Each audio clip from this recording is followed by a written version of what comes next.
congratulations and welcome to Liverpool.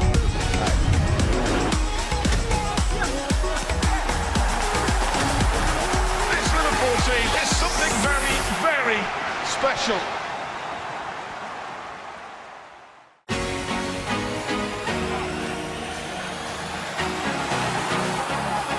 Leaves it for Salah, and he wants it down! What a goal! Anfield explodes! Well, Darwin, huge congratulations and welcome to Liverpool.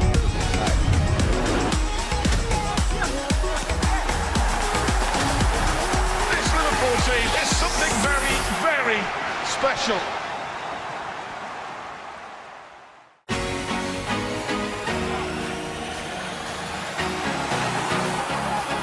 Leaves it for Salah, and he wants it down! What a goal! Anfield explodes! Well, Darwin, huge congratulations and welcome to Liverpool.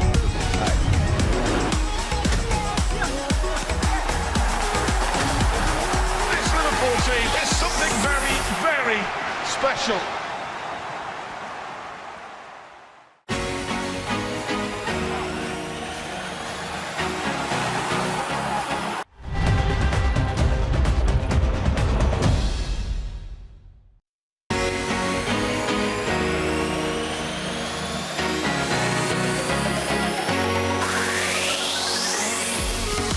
Liverpool are back on their travels in pre-season. First stop, the Thai capital of Bangkok, but there's no time for sightseeing for the Reds. There's a lot of hard work to do before the start of a brand new campaign. First off, they face off with a familiar foe in the Far East. Yeah, it's the Ranjam Magala Stadium for us this afternoon, and Manchester United and Liverpool will play for the Match Bangkok Century Cup. It all gets underway at 2 o'clock this afternoon. And just like that, the football was back. Very good afternoon to you. Welcome along to Matchday Live. If you're not yet an LFC or Go subscriber and you want to see the action from Bangkok, or in that sense, any of the 5 pre-season games that Liverpool are playing, head to liverpoolfc.com/watch for more information. Subscription is required. T&Cs apply. We'll get more from Jan Mulby and Gary Gillespie in just a moment. But first, let's head straight to Bangkok and join Jason McAteer and Peter McDowell.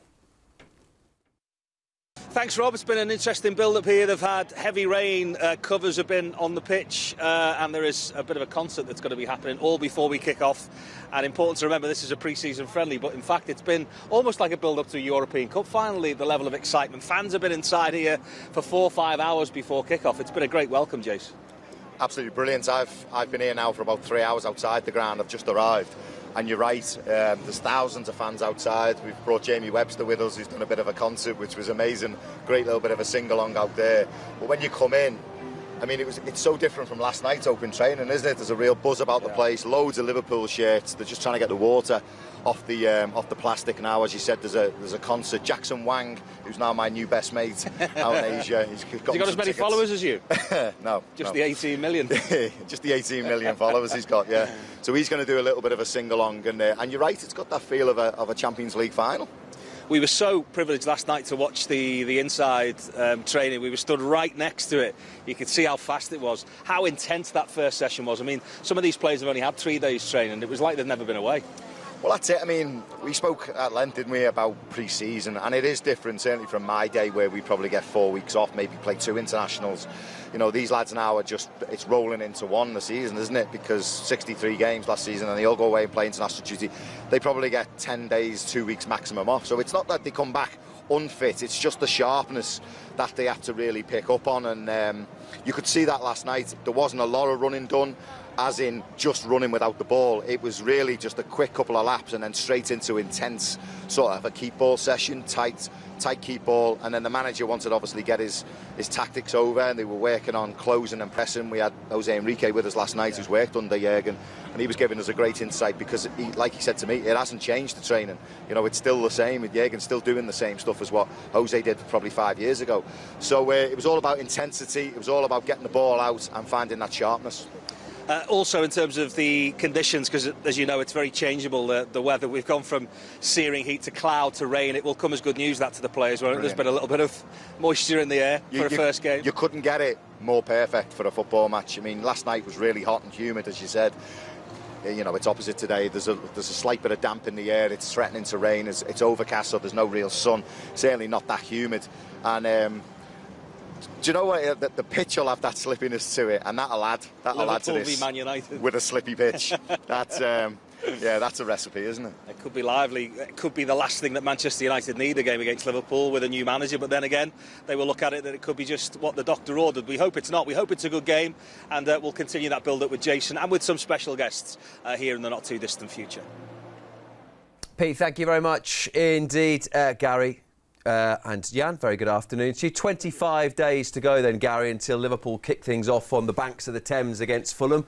What sort of shape are they at in terms of their squads? I think they're in a good place. I think when you look at the other clubs, and especially you look at their opposition tonight, Man United, still struggling to get the players that they want over the line. Liverpool have gone about their business, and they've gone about it nice and early. They've got the players that they've obviously identified that they want into the football club, and that really is going back to Luis Diaz coming back in January. You kind of get this suspicion that they probably knew that Sadio Mane was maybe thinking about going back in January. When you look at the timings when they brought Diaz in, and like after like Mane came back from the AFCON, so I think it, you know, from a squad point of view, I can't see Liverpool again not being in like contention to win the Premier League. Interesting as well, psychologically, when we reflect on that amazing season that just went, where Liverpool took part in every possible game, but it's that having a taste of the success of the two domestic cups, but also the frustration and the anger at being denied the two big prizes. Yeah, and that's probably the only way to describe it, is frustration, isn't it? Because you don't sense there's any disappointment. You know, I think everybody's quite pleased with the way that the season has gone, and I think the real strength of Liverpool Football Club is that we've had to sell one of the major contenders to win Ballon d'Or, and that has not weakened us in any way. You know, the club is in a really, really good place, and I totally agree with Gary. This team is ready to go again, and I fully expect them to be challenging. Maybe not on all four fronts again, but they'll give it a good go, that's for sure. You both touched on the significant departure of the summer, but Sadio Mane leaves a Liverpool legend, doesn't he? Well, I think, you know, what he's done for the football club on a personal level, I think stands alone in itself, and obviously the fact that the club have been successful with him in the side all adds to that as well. So I think rightly so that I think everybody would wish him all the best, but certainly look back at his time as been a fantastic time, not just for him but for Liverpool Football Club as well. But I say this often, like we say this at every transfer window, it's not about who leaves the football club, it's who actually comes into the football club and what they do when they come into the football club. Well, talking of who's come in then, there he is, the new record signing, Darwin Núñez, with 34 goals in 41 appearances for Benfica last season. But particularly significantly, from your perspective, Jan, you watch a lot of Champions League football, 6 in 10 in the Champions League, including goals against Liverpool, Ajax, Bayern Munich and Barcelona. It's one of those players, instantly the moment you see him play live, you go, wow, this boy's got something. And then you sort of look a bit closer and you decide yourself what it is that he's got. He's got an eye for goal, he's got a work rate, he's got great attitude. And you think when you look at him, and I think that's the key to Liverpool moving as quick as they did, you look at somebody that you can only ever imagine in 12 months or 2 years be even better than what he is at the moment. So he looks a very, very exciting player. What about the two youngsters that arrived as well then, Gary? Fabio Carvalho got some rave reviews for his performances in the Championship, and as Scottish correspondent, I'm sure you can tell us plenty about Calvin Ramsey. Well, I don't really know that much. I don't follow Scottish football as much as probably what I should do. But I think it's a position where, you know, I think we need a little bit of cover in the full-back positions. There's a bright, promising future for him. Carvalho, I think, is like he set the Championship alight last season with Fulham.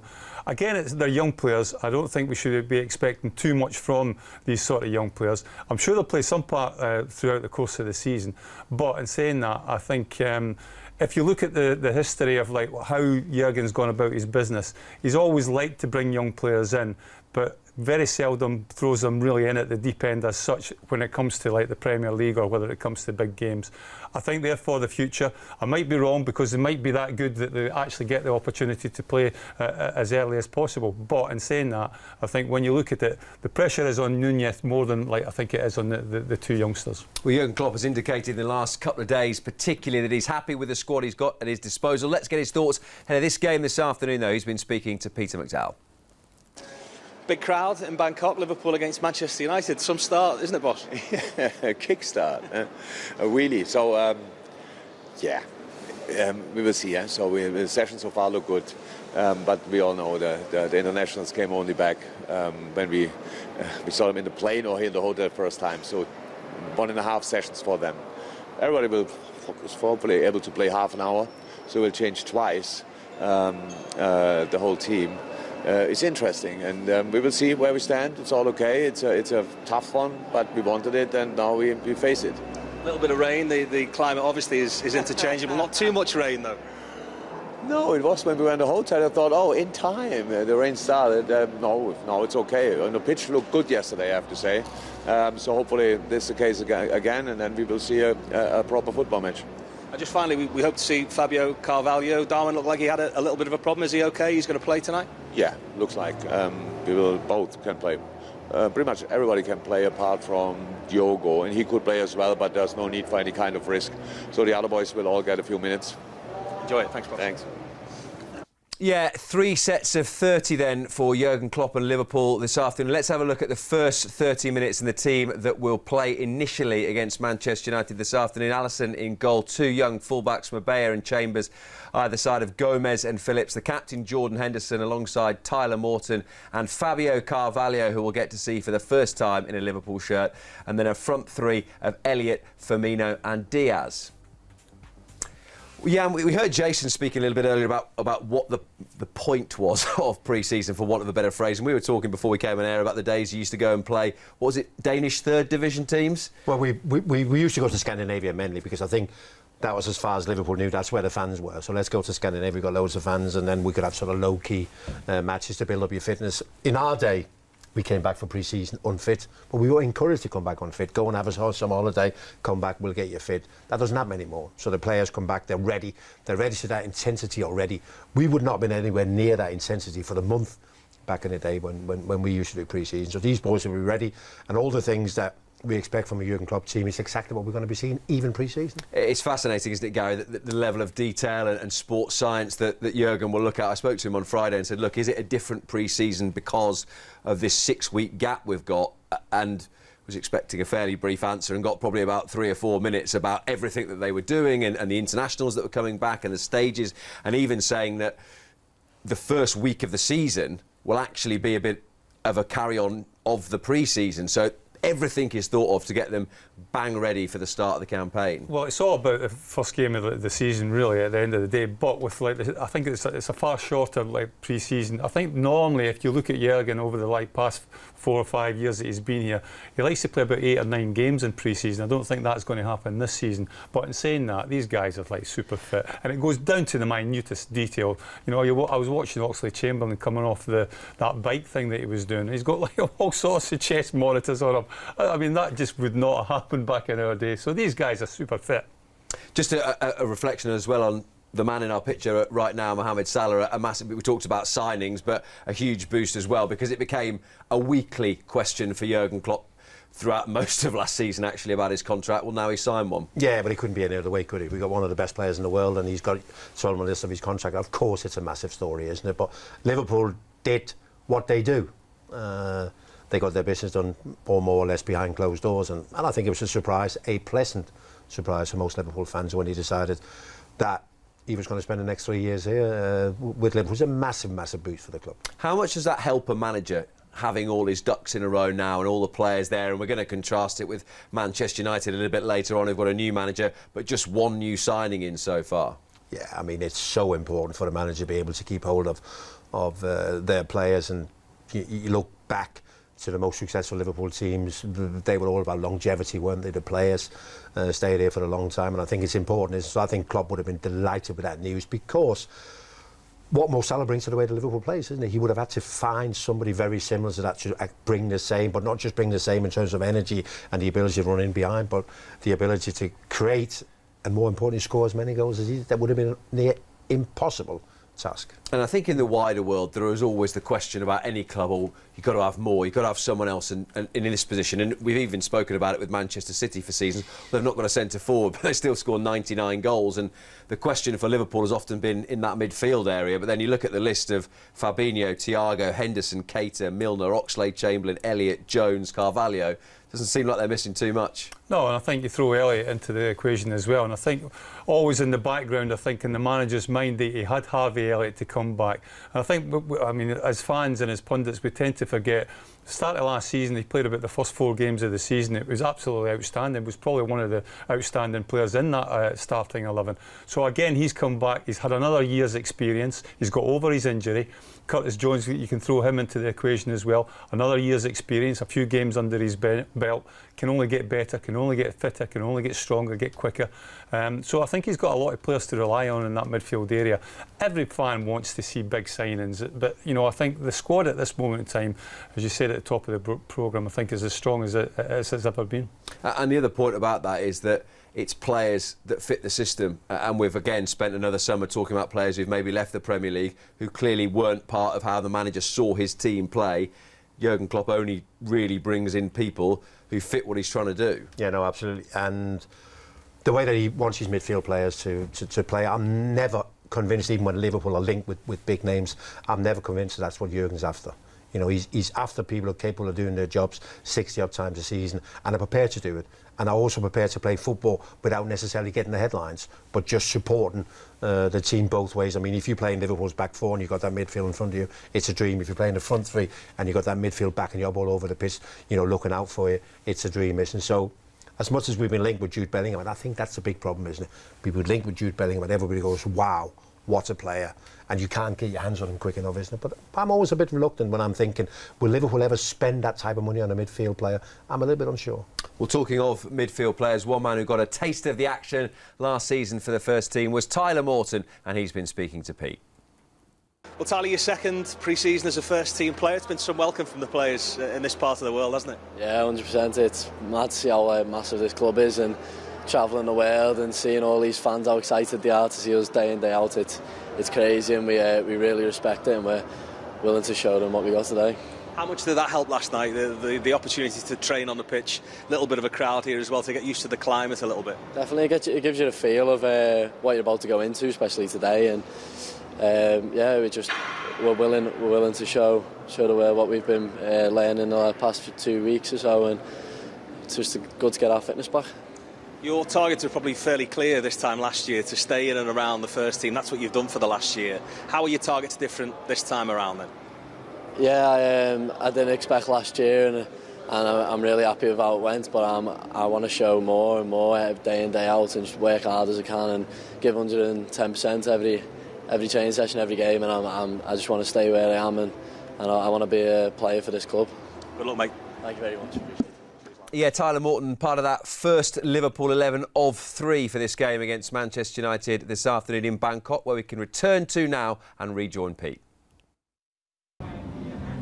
This is the business end. We've been lucky enough to be allowed inside here, Rob. This is where, of course, all the kit is laid out, all of the science that goes behind the planning for these Liverpool players is in action here. Nicky's here, who sorts out what the players drink and eat before a game. Connor's sorted out the kit as well. And it's the big reveal, because this is the first time Liverpool will wear this brand new away kit for the new season. It's a strip that's been inspired by the 90s music scene, and lots of colour in there. As you can see, the Liverpool versus Manchester United emblem on there as well to mark the day in the game.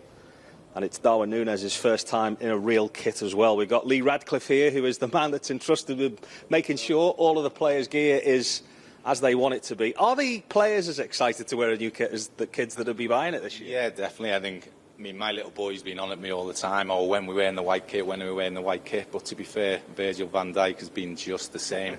He actually tried it on yesterday just to see what it looked like on him before the game today. So the players get just as excited as the fans, definitely, yeah. How much planning goes into this, Lee? You've got 37 first-team players, plus the coaches to prepare for. How much time do you have to put into something like this? Well, to be honest, we actually started the first preparations before the Champions League final. So we were getting the shirts in, we were getting the young lads' names in that we thought might be coming on tour. So you start that early, and then you just start building up gradually in June till they get towards the end. And then we get where we are today, 37 players, but all named, numbered on the back of the shirts, ready for the games. And all different in terms of what they want from the kit, because they can be quite superstitious animals, can't I they? think you've got to learn what the players want. So every player has something different, and when they take their shorts off, they basically expect to see that there. So they want to see that they've got their cycle shorts in, their long sleeve compression. Some like white ankle socks, some have the Nike Elite ankle socks, both white, but it's just knowing what each player wants. And once you sort of pick that up, you're fine. Who's got the longest list of demands from the players? I would probably say, we've just mentioned him, possibly Virgil. But the keepers are always more demanding. The keepers need the extra warm-up gear before the games, the long leggings, the cycle shorts. But then they need the correct colourway for the game, i.e. we're in green tonight, so then they need the long leggings and the cycle shorts and the compression in green, as well as the warm-up in black. So the keepers, not deliberately, but just because of the role they play, they need more kit than anyone else. So. And is the biggest nightmare forgetting something, because all of the players will have a couple of pairs of boots and that kind of thing? I think for everything, we packed everything for tour. It takes that long. And there's one incident yesterday, like when the players get new boots, they like to cut the laces and burn the end. And we didn't have a lighter. But we remembered everything else, so I think we've done okay, to be fair. It's normally a good sign in the dressing room that none of the coaches or the players are smokers, which we'll take as a good sign. And let's hope everything is as the players expect it tonight. Thanks for your time, Lee. Back to you, Rob. Pete, thank you very much indeed. So just over 40 minutes to go until kick-off against Manchester United in Bangkok, the first of 5 games that you can see on LFC TV and on Go over the course of the next few weeks. LiverpoolFC.com/watch is where you need to head if you want to subscribe now. Subscription is required and terms and conditions apply. It is a game that is attracting huge attention over in Bangkok then. Manchester United against Liverpool. Both clubs arrived in Thailand to an absolute hero's welcome over the course of the last few days. The music is playing. A fine atmosphere being created by the people of Thailand as the two English heavyweights prepare to go head-to-head.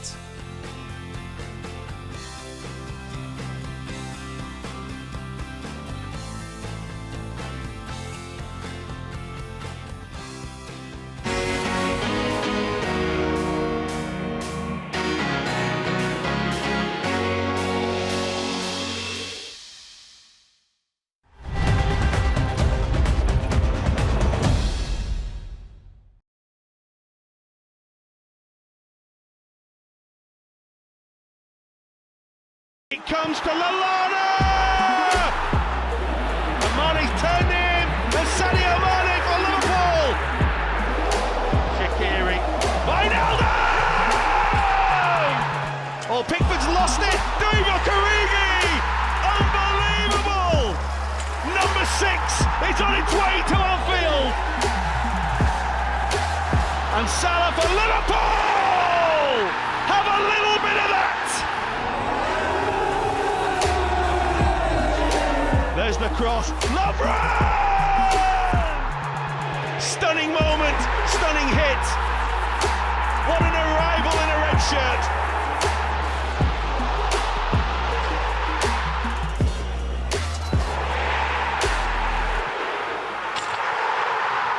It's Alexander on. Oh, it's Alisson! Unbelievable!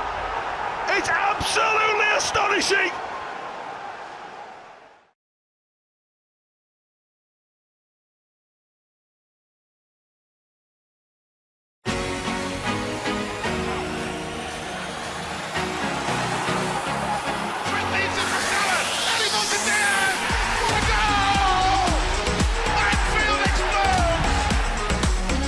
Darwin, huge congratulations and welcome to Liverpool.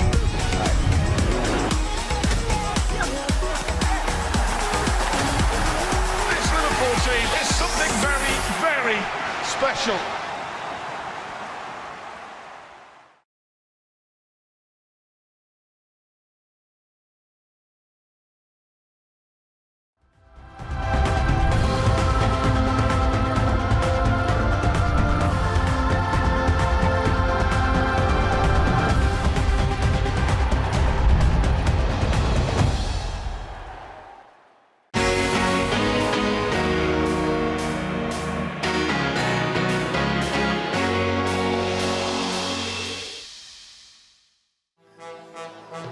Here we go then, England's two most decorated teams. The biggest game in club football gets another outing here at Old Trafford. As Liverpool commit bodies forward here. Big chance for Keita, and Liverpool have the advantage. And they're all over the place at the back, Manchester United. Trent Alexander-Arnold's cross, and it's 2, and Manchester United on the ropes. Salah with the effort, still might break here. Naby Keita involved again, and it's 3.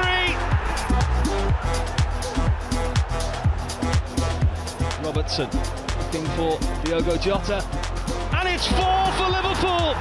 And Mohamed Salah has done it again. Jordan Henderson trying one round the corner. That is absolutely beautiful from Henderson, and it's Mo Salah again.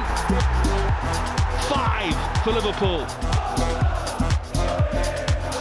Liverpool against Manchester United. It's always one of the biggest games in world football. Sadio Mane, it's a lovely ball. Now that it's Salah, and he's got Luis Diaz in the middle. Goal! Classic. And Salah's in, and Mo Salah for Liverpool. Mohamed Salah is back in business. And here come Liverpool. Luis Diaz, Sadio Mane. Stunning. Absolutely stunning. Here's Salah. Liverpool looking for another. Ding! Goal! It's another absolute schooling from Liverpool for Manchester United. Yeah, the most one-sided set of fixtures in Liverpool and Manchester United history last season. 9-0 over 2 games. It finished to Jurgen Klopp's side. He would dearly love more of the same in a 2022-23 campaign. But today it is purely a pre-season fixture, and if you've not subscribed yet, all you need to do is head to liverpoolfc.com/watch for all the details you need on how to watch this game and the 4 that will come after it. Subscription is required and terms and conditions apply. So let's head back to Bangkok and join Pete, Jason and Sammy Huppier.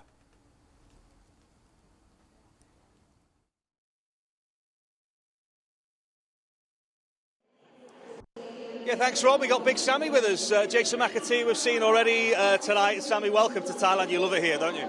Thank you, yeah.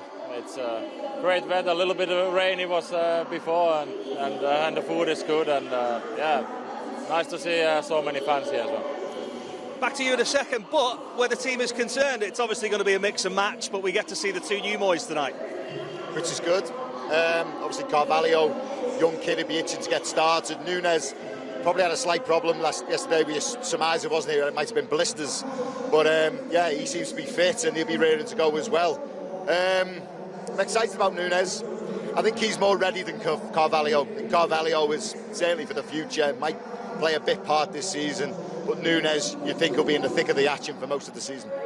Great news that he can play. We looked as though he had a slight problem with blisters last night, which is the last thing you need in a first training session.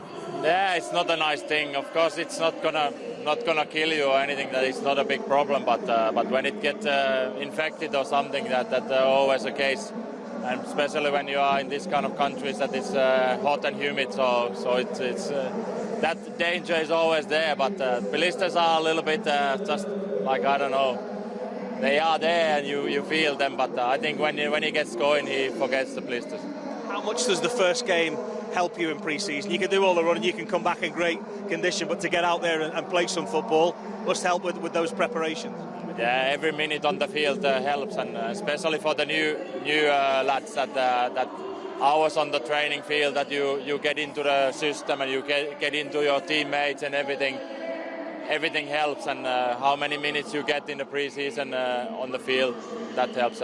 For us, the game spent, the running was finished. Again, like the long distance stuff. Once the game started, you knew you broke the back of pre-season, which was always a great feeling. You'll recover, they'll work again probably tomorrow. Maybe a really light session or maybe a warm down somewhere, and then obviously we're off to Singapore. But to get the first game under your belt is good. 37 players. I think it's only one probably that misses, Diogo Jota, I think misses, doesn't he? But the majority will get minutes tonight. It's humid, pitch is slippy. It's Man United, what's not to like? I was going to ask you just finally, Sammy, about a centre-half's perspective. We spoke about the threat that Nunes would offer. If you're Harry Maguire tonight, you retain the Man United captaincy, you've got a new manager, but you've got that kind of threat up against you. Are you a little bit nervous, even though it's a pre-season game? I don't know. I didn't have that kind of feelings, but of course it's always more difficult when the opposition is very good. So it's like I'm looking forward to see that actually that duel between those two. And pre-season games are always that you don't know how the teams are prepared for the game. That I remember some games that we had actually in the morning we were running like proper training session, and then we had to play. So that's sometimes the case that the other team is preparing a little bit different, that they are concentrating more on the time on the field in the game, and other team is then training like hell, like in the morning or still, and we'll see today how it goes. But I think many players will. I think there's not many players who are playing more than 45 minutes tonight. You talk about Harry Maguire and obviously the new manager coming in at Manchester United. It'll be a difficult time for a lot of players in that camp, because they'll all want to impress. You know, there's some that might fancy that the future lies elsewhere and they'll want to go away, as obviously we're watching with Ronaldo. All the eyes are watching what's happening there. But there's a lot of players there who are playing for the futures. You know, the manager, you know, he seems to be looking for players, looking to recruit. So they'll want to impress. So, you know, I'd respect this game tonight. You know, like I said, they'll all want to impress the new manager. So it could be a difficult night for Liverpool. Great to see you, Sam. Thanks for joining us here pitchside. And Jurgen Klopp saying that everybody will get half an hour tonight, which is great news. Diogo Jota, slight hamstring problem still, but he thinks he could have played should they have been in a position where they needed him tonight. One Champions League winner. We hope to speak to another when you see us again in a few minutes. Pete, thank you very much indeed. In terms of the Manchester United team this evening, they've gone fairly strong, you would say. No Harry Maguire in their squad tonight. No Cristiano Ronaldo, of course, who remains in Portugal dealing with family issues. But David De Gea will keep goal. And the back four of Dalot, Lindelof, Varane and Shaw. Midfield, McTominay and Fred will hold with Fernandes ahead of that. And then the front three of Jadon Sancho, Anthony Martial and Marcus Rashford. Gary, Manchester United finished 34 points behind Liverpool last season. They only won 2 of their final 9 games. Have you seen any evidence so far in terms of recruitment that they're going to be any closer? No. Obviously, the manager might make a difference. I think tonight you learn probably more. Liverpool learn more about how Manchester United will approach maybe the new season, as opposed to Manchester United learning anything about Liverpool. It looks as if he's going, well, I would say very strong from the start. I would imagine these players will change. Liverpool are going to make changes, I think, every 30 minutes. Whether Man United do the same, I would imagine so. But no, I don't see them closing the gap on Liverpool anytime soon, regardless of who they actually bring into the football club. And who actually leaves. I still think they're a club that Ten Hag has still got to stamp his authority on it, and I think he'll find it difficult. I think he's got a long way to go. When we talk about stamping your authority on things, and you look at characters who've left the football club, Cavani, Pogba, Mata, Matic, Lingard, he hasn't spoken to Cristiano Ronaldo since he said he wanted to leave. Is there anything in that could be beneficial for Ten Hag, i.e., he's able to sort of mould his own team without some of those guys who probably held a lot of sway in the dressing room? Yeah, absolutely. You know, I think he'll be delighted that some of those big personalities who weren't delivering for whatever reason, I think he'll be delighted that they're no longer there. Ronaldo still being there without being there is obviously a problem. It's probably the one thing that he has to sort out before anything else, as quick as possible. Is he part of it? Is he not part of it? But in terms of how he starts the game today, strong, he hasn't got a minute he can waste. He has to get those players into match situations. They have to learn what he expects from them in games, whereas Liverpool is totally different, isn't it? The 37 players we took out there, they more or less all know their roles, they know what expected from them, but United are starting from scratch. And football's about many things, isn't it? But momentum, don't ever underestimate momentum, and they need to get off to a good start. You know Ajax, do you think he'll be a success in the Premier League? I think it's going to be difficult for him, and I think the biggest problem is going to be time. There's no doubt that he's a great coach, he's got clear ideas how he wants to play. Can they give him time? Can they give him enough time? I'm not convinced. That was the conversation, wasn't it, Gary? And we could probably reflect on days gone by and years gone by in 2017-18 when you maybe watched the odd Liverpool performance and you thought, I'm not sure about that. But there was always a sense of progression under Jurgen Klopp, and it's, I guess, down to a club's owners as to how patient they can be with a new manager. I think that was the big thing when Jurgen did come in.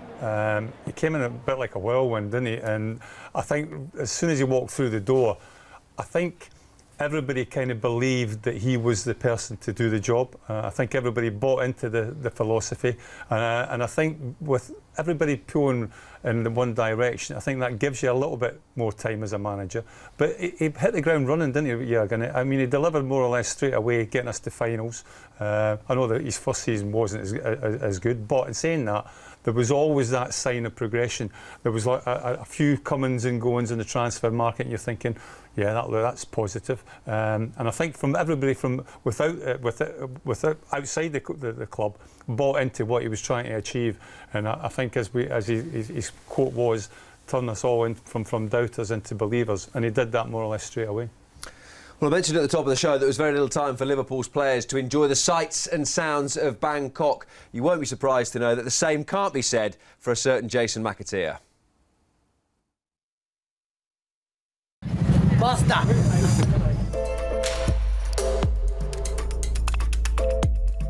Hello everyone, we're back on tour at last, and here we are on the first leg of the Asian tour here in Bangkok. Jurgen and the boys are off training, so I thought I'd spend a bit of time looking around the site, and who better to show me around than my beautiful friend Nina. Sawadee ka! How are we going to get around? Mercedes? Limousine? No, tuk-tuk. It's more fun, trust me. Let's go. Come on then. Do not think I'm getting in that. Well, Nina, it doesn't look very touristy around here, so where have you brought me? Yeah, I have a little surprise for you. Okay. It's not finished yet, but... Oh, wow! Hey, I don't think I've ever been on a wall. That's amazing. Look at that. Yeah, I want a picture. Yeah, come on, let me stand next to it.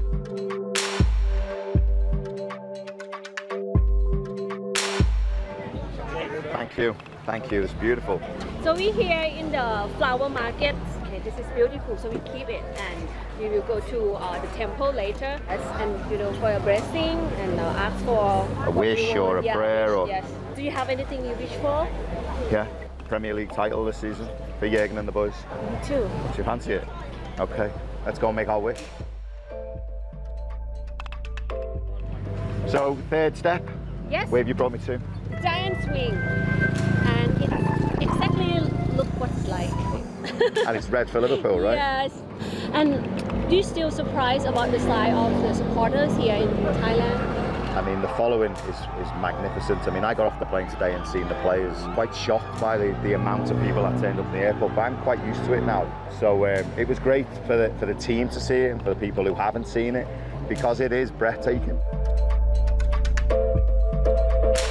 So where have you brought me now? This is a Bangkok area.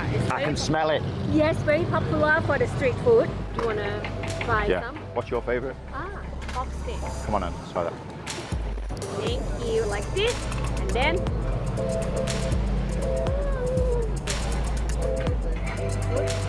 Oh, good. Yeah. Okay, so we've got a big game, that's why we're here. Is everyone looking forward to it? Yeah, of course.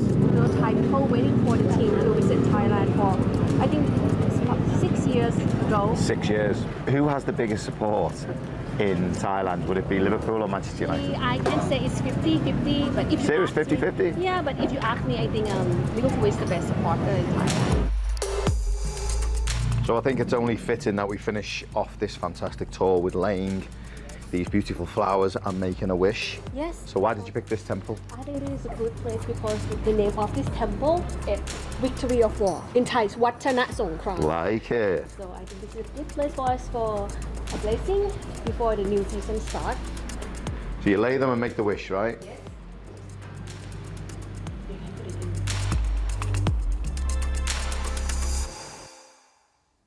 Wasted, Gary, isn't he, throughout the course of the season, just talking about Southampton's back four on a Saturday afternoon? I think that is definitely his forte. That's his forte. I think it's so much so that I think we should bin him from this.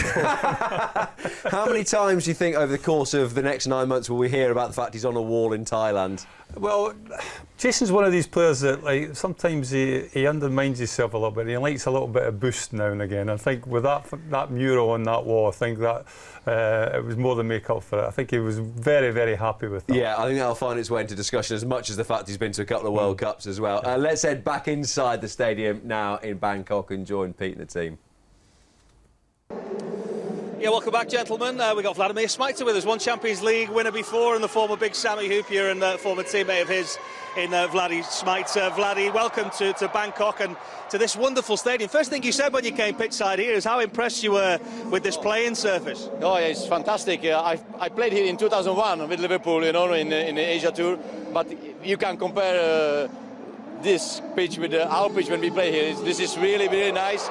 And they say it's the best pitch in Asia at the moment, and I believe in that. They put lots of science into that, by the way. The ground staff actually came over 3 separate times to make sure the training ground was up to scratch. And now the pitch, that's how much intelligence goes into these pre-season games now. Well, I know it well from Saipan with Ireland when we turned up, and it was just sand and a bit of grass, and the grass was this long. And obviously we couldn't play, and the knock-on to that was, well, you'd all know, we lost our captain, he went home. So, yeah, things have to be right. I mean, football has moved on, but players' welfare as well. You don't want any accidents, you don't want ankles going over. Laddie's right, it's a fantastic pitch. It's a very lively pitch, which you don't know if that's good for this Man United game, to be honest. How worrying is that as a winger sometimes? You think with the zip on the surface, it's a pre-season game against United and you want to try and stay away from any injury problems. Yes, definitely, because it's really, really start of the pre-season. You know, the last they didn't have too many trainings so far. So I think for everyone now it's important, stay fit, have a good pre-season, prepare for the new season. It can be a long season as the last one. So hopefully, and so I think, yeah, we got book a lot of players, and I think we will see a lot of changes. Who are you looking forward to most to seeing tonight? We will get debuts for both Nunes and for Carvalho, and there's equal amounts of kind of excitement about seeing how both of those two players adapt to this. Yes, I'm looking forward to see especially Fabio Carvalho, because I didn't see him that much, you know. Darwin Núñez, I've seen him in the Champions League, you know, playing against us as well, and so I know him a little bit more. So Fabio Carvalho, first game for both. I know it's only friendly, but it's still Man United. You have a great stadium, nice conditions, really pitch. Even, you know, it's not that the humidity, I think it's really good. So I just hope they're going to enjoy it. So much talk about the midfield, Jason, isn't there? And the manager's spoken about it in the last 24 hours. He doesn't know why people think he needs a new midfielder. He thinks he's got great balance around the way they want to play this year. Yeah, I would agree with that to some extent. Listen, we spoke about the evolution of the team last night at length, didn't we? But one area you probably feel just at the moment is taking care of itself. Lots of experience in there, lots of creativity. You can change it and go to 3 very experienced. You've got a couple of kids now who come through. Harvey Elliott, Curtis Jones can slot in. Oxlade-Chamberlain can play in a more advanced midfield role. You've got Millie who's still going. You've got Jordan Henderson, Fabinho. The names just roll off your tongue. So, yeah, I would suggest it's an area that is okay for now. Yeah, because that talk was around the evolution, Vladdy, and that there's lots of young players we're expecting big things from. Carvalho we've talked about, but the likes of Harvey Elliott, even mentioned Tyler Morton as being a player that's really moved on this year. How would you be feeling if you were one of those young players at the minute? I would feel a chance, opportunity to show, and if I think if they play well, Jurgen will play them. You know, and Harvey Elliott, he was just stopped by injury, bad injury, so I think it stopped his improvement. But now I think he'll be fit, he'll be fighting for his place in the team, and that's why maybe Jurgen didn't need to buy anybody, because he believes in them that they are good enough, and probably they will show it. It's a big vote of confidence, that, for a young player, though, isn't it? He could have gone out, could have spent the money, couldn't he, probably, and brought somebody in that is untried, but he feels like he's got the balance here available to him. Well, you look at the manager and what he's done here, you'd think, like, if you're good enough, you're going to get in the team. Harvey Elliott, Trent, you know, he's not a manager that just looks and thinks, oh, I need a new player, I'll go out and buy one. He has a look about what he's got from the academy. Alex Inglethorpe and his staff there do a fantastic job preparing them, and then they get to a stage where they go out on loan, like we see with Harvey, and you know, it turns you into a man when you go, you know, into the lower leagues. You know, you get away from maybe being a little bit mollycoddled at a top club. You've got to work a little bit harder. The games come thick and fast in the Championship. You have to be a bit more robust, and you come back then with the experience of playing week in, week out, which is vital. You know, you can't sit around waiting forever to play in Liverpool's first team, but then you can come back, like Harvey Elliott's done, get into the team, show what you've got, and you know, unfortunately for that injury, I think we would have seen a lot more of Harvey last season. Great to see you, Vladdy. We're going to see a lot more of you over the next couple of days or so. Players are so excited about this tonight. 45,000 fans expected inside here. Last season, of course, they played in front of precisely no spectators. So Bangkok's really looking forward to it. And Jason's been out and about in this fantastic city as well to see what they have to offer. Yeah, as we have seen, Jason has really enjoyed what Bangkok has had to offer.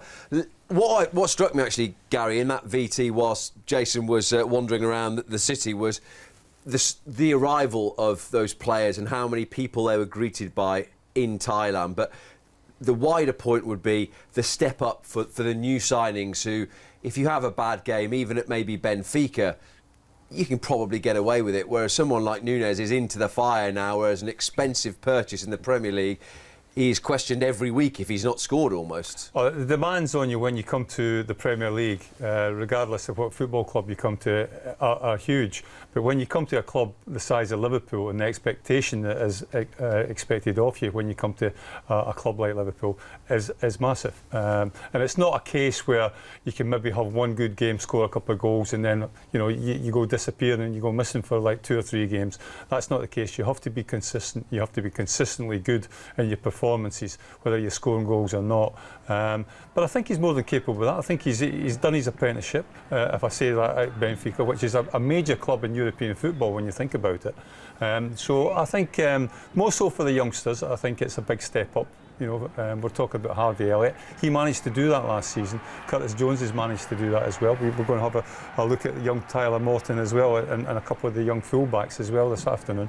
So I think expectation level is always great when you play for Liverpool. I've noticed that when I came from Coventry, that I was a kind of a household name in Coventry. Like, still are. Oh, absolutely. Yeah. Playing regularly for the first team there, but like when you come to Liverpool, I spent 2.5 years, well, 2 seasons on the bench. I couldn't get into the first team.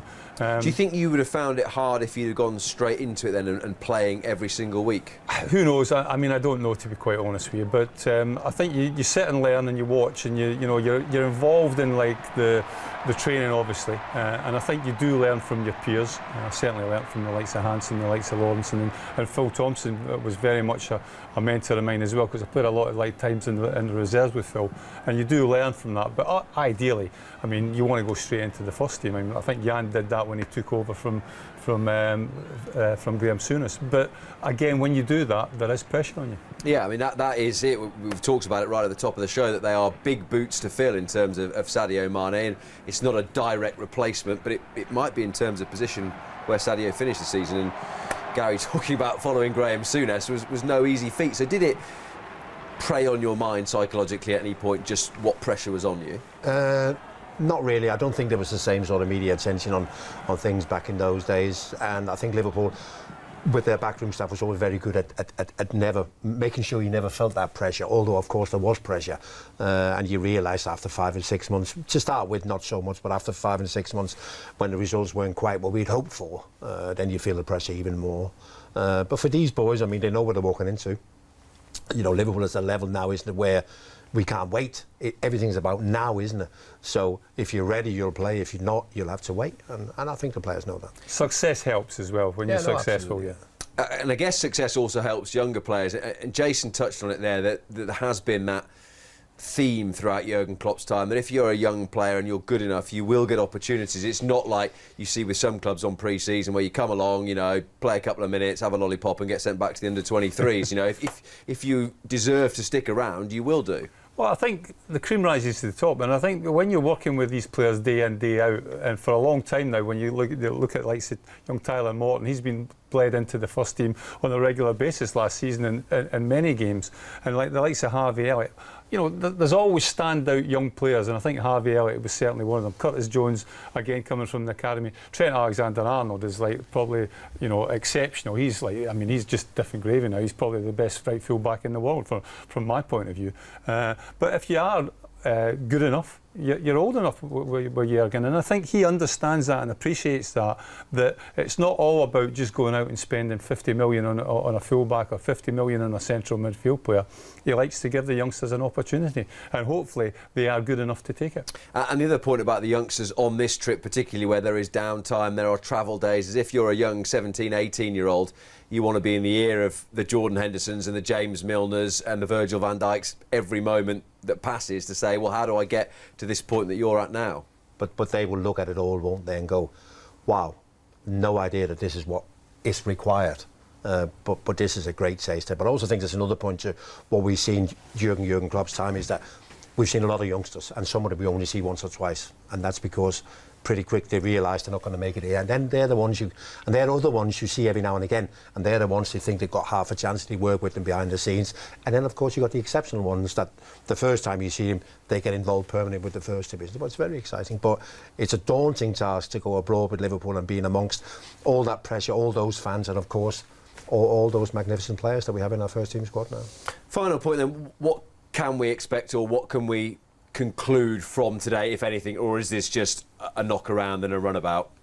It's a fitness training session, basically, at the end of the day, as all pre-season games are.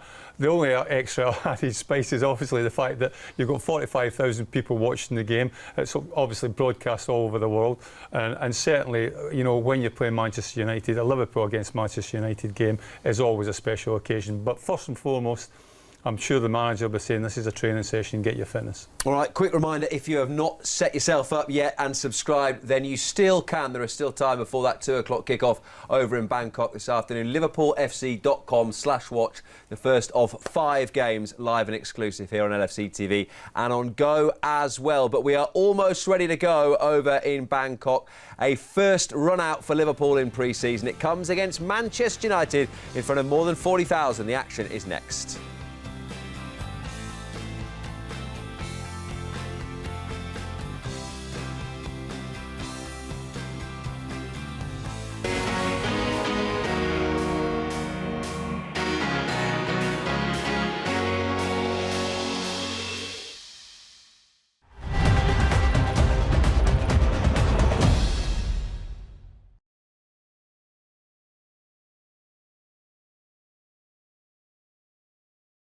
It comes to Lallana!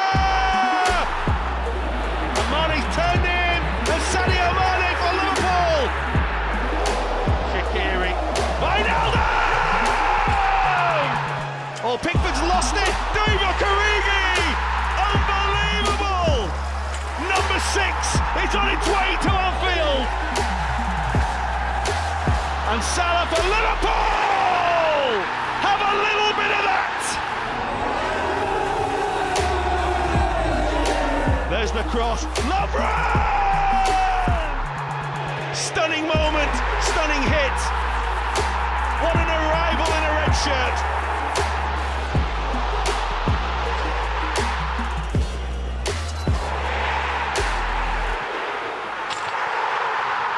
It's Alexander-Arnold, oh, it's Alisson! Unbelievable! It's absolutely astonishing!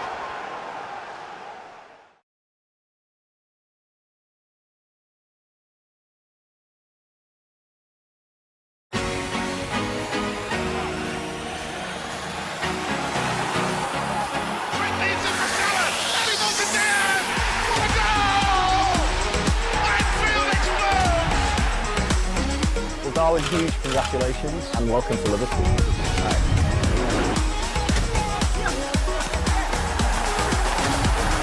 This Liverpool team is something very, very special.